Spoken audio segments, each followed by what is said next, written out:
It is perfectly fine to not agree with a commentator's stances, but to praise the fact that they have been killed is absolutely disgusting. And that is what the video games media and even video game developers and comic book writers are doing right now. These people have no respect for people they generally disagree with, and they are pointing and laughing at this absolute tragedy. Now, over the past day, we have all been shocked by the news about Charlie Kirk, and everybody has been talking about it. I know that I had done another short video discussing my opinions because it is extremely worrying for the state of free speech. And of course, as a commentator myself, and while yes, there are people out there who disagreed with his stances, we should still respect his family and celebrate his legacy because he did a lot for his political party and, of course, freedom of speech. And he was passionate, extremely passionate person. But of course, there are individuals out there who cannot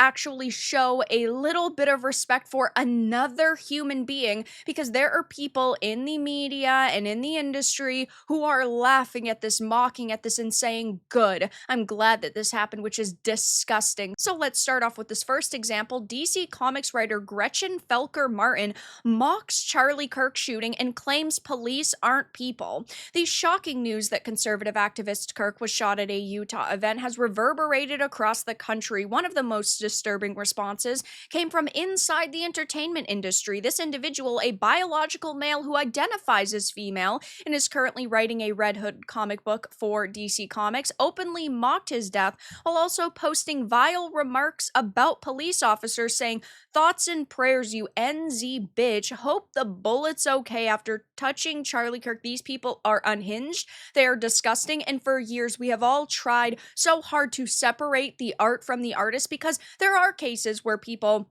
on the left can create really nice, good, high quality, unique entertainment, but it has become impossible at this point because all these people do is hate our guts, and they're perfectly fine when something happens to people they do not politically agree with. Now, luckily, this person got what was coming to them because DC's Red Hood series was canceled after this person mocked Charlie Kirk's death and claimed police weren't people. So they effed around and found out, and I'm not going to shed a tear for them. When you go on social media and you think making remarks like this are okay, and really what you are doing is you are targeting millions and millions of comic book fans as well, yeah, that's not going to sit well with your employer. And, well, they got what was coming to them because this series was canceled, which honestly I'm pretty shocked at because a lot of people in the mainstream entertainment industry are activists. They are people who would even in private praise this happening because they're unhinged. But DC over the past few years has really given these individuals a platform and really allowed them to run rampant on social media. Of course, if you are like a conservative, you are always under their scrutiny. They're always watching what you're saying on social media, waiting for you to mess up and say one thing they can fire you over. But these people have been allowed to basically say whatever they want, though it seems that maybe that time is coming to an end. We saw Kotaku's founder, Brian Crescente, mocking his death as well on social media just hours after it happened, saying, "Imagine being upset that the architect of the insurrection attempt, of course, an active COVID and election denier and climate change denier getting hurt. Who knows how many deaths can be attributed to this dude?" Of course, there's absolutely no evidence to back up this absolutely wild, heinous, and disgusting claim, but he even doubled down saying, "Oof, Charlie Kirk's boys should have used the same team that faked Trump's shooting." It's so ironic, right? Because these people constantly say that conservatives and even libertarians, right, are these massive conspiracy theorists pushing disgusting lies and propaganda on social media to attack their political opponents. Yet, what are these people doing? That same exact thing. They're really,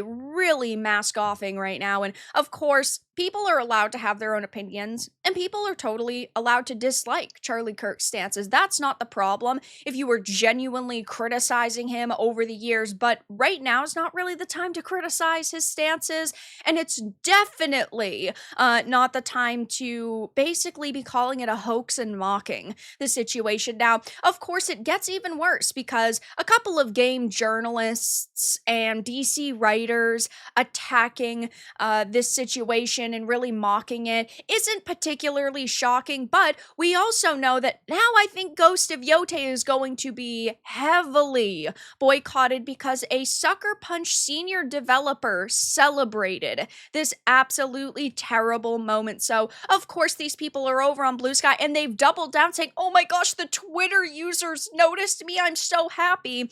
Drew here, who is a senior staff character texture look dev, and they say annoying extroverted Sucker Punch. Their pronouns are she, her, so he ultimately is perfectly fine, I suppose, with people being harmed and killed simply because he doesn't understand how to turn his political bias off for a little while and really turn up his empathy. This is, of course, a stance that is getting him absolutely destroyed right now. I hope that shooter's name is Mario said that Luigi knows his bros got his back, reposting things like he died doing what he loved, being a transphobic, racist bigot. These people will call you every single name in the book as if these names really matter anymore. They do not actually care about, again, like having a discussion, and that's why they hated Charlie Kirk so much, because he was willing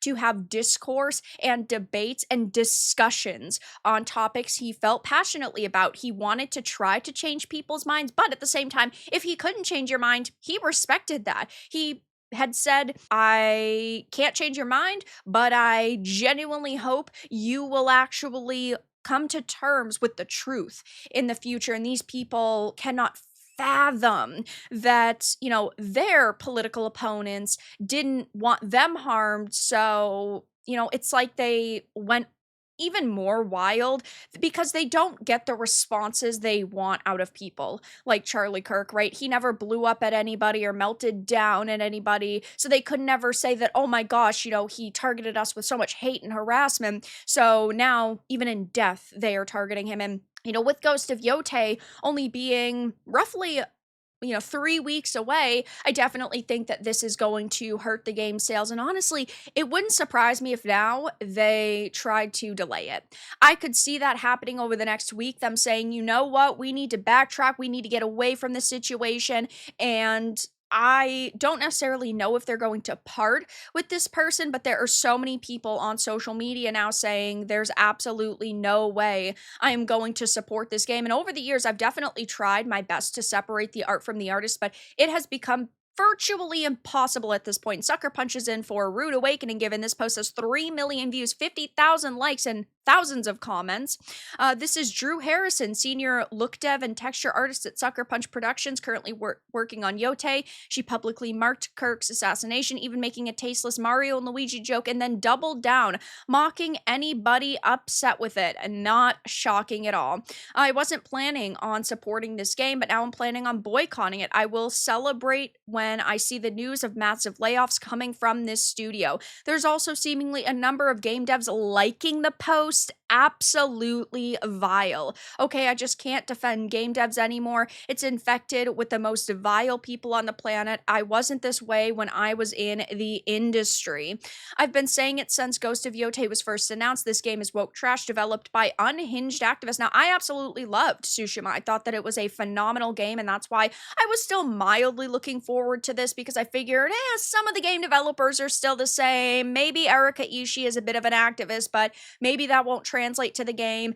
Unfortunately, though, yeah, there is absolutely no shot that this game is going to sell as well that they expected. There are tons of people, hundreds of people really, who are showing that they've refunded their copies of the game, canceled it, they've contacted PlayStation support, and really these people are getting what they deserve. Now, there are a few people in the industry who shockingly are being very vocal and saying this is terrible. Like Mark Hamill, for example, he said it's horrible, sickening, unacceptable. In a democracy, we settle our differences with words, ideas, and actions, not hatred, guns, and violence. And I think that this is a really good statement by him, actually. Now, of course, people like Mark Hamill hold the stance that we need to end gun violence, and I think that everybody can get behind that. But there are people who have previously claimed that stance who are now happy that this happened, which of course is disgusting. You can't claim to seek an end to gun violence and simultaneously celebrate it, and that is what so many of these people are doing. So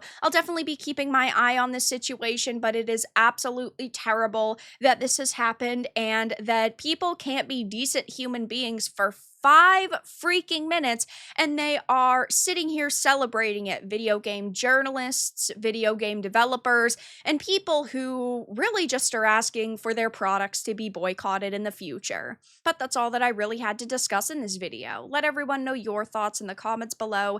If you found this important and informative, make sure to give it a like and subscribe to the channel, and if you didn't, give it a dislike. I appreciate your support either way, but I'll talk to you all again in the next video really soon.